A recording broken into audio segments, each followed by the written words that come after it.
first of all, how's it been back in the U.S. finishing your training camp at Atos? It's always great being back here. It's really good vibes. The training's always fantastic. It's a different level.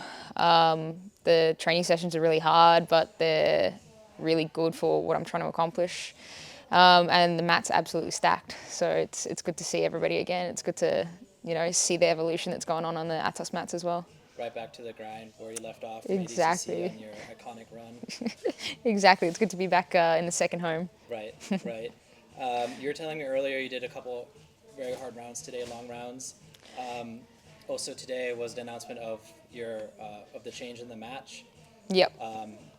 Being that you prepared for one style for one person for several weeks now, and being at like the peak of your finishing your camp, how do you feel about what's the change? I feel like I've put in like a really good camp. I feel like regardless of the opponent, like I feel pretty well rounded, that it doesn't matter where the match ends up, top, bottom, legs, back, guard, whatever it's going to be. I feel very well rounded. I feel like almost sharper than I was at ADCC, just a little bit lighter than I was at ADCC. But we're putting in the time and the energy. Today's training was tough. Like it was hard.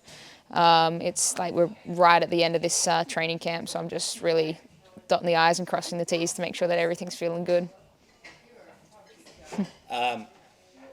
Obviously, weight has never really been an issue for you, given ADCC. Um, is there a part that almost excites you in the change of the match? For sure.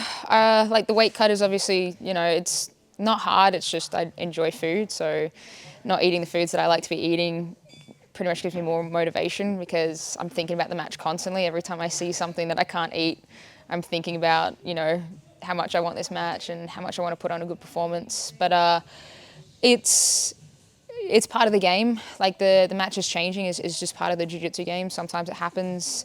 And that's why being well-rounded and being ready for everybody is what's really important. It's not getting too tunnel vision on one particular opponent, on one particular style, but being ready for whatever gets thrown at you. It's not the first time that something like this has happened. First time I was on WNO, I was a short replacement. It was 2 weeks out.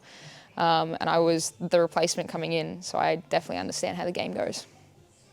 A while ago, we talked about certain matches and protecting your personal stock, right? So,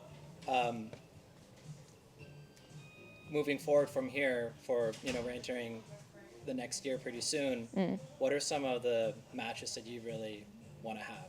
There's a lot of matches from ADCC that I want to, have another shot at, like go again. I kind of want some of those matches to go a little bit longer and be a little bit more like change in style. Bianca Basilio match would be really cool. Fighting Maisa again would be really cool. Getting a Jasmine match would obviously be really cool. I'm sure she'd want to talk some shit and we can build up some hype for it. I'm sure she's got a lot to say. But I think there's a lot of good up-and-comers coming up as well. Annie from AOJ would be an excellent match as well. She's been really dominant on some of the IBJJF scenes. But yeah, I definitely want to stay as active as I can on the right fight promotions. One of the absolute best to do it. Always so impressed by your performances and the show. You're a true showman. I mean, you show up and you want to perform. You want to go for the submission. You're not afraid of a challenge, and you can hear it just talking about it, talking about these matches that you submitted or beat them, but you still want to have that match again because you want to have them go a little bit longer. Yeah. That's like true entertainment. I love what I do. I genuinely enjoy jiu-jitsu. I love competing. I love putting on performances. I love showing different styles out there. And I just want to do it as long as I can. Like I'm not hiding from anybody. Obviously, like there's so many matches that I want. Somebody that I didn't mention was definitely Fionn. Like that match is going to happen at one point or another. It will, yes. So it's just about lining that up. But I just want to put on a show. I want to have a bit of fun. There's only one life, and you want to enjoy every part of it as much as you can.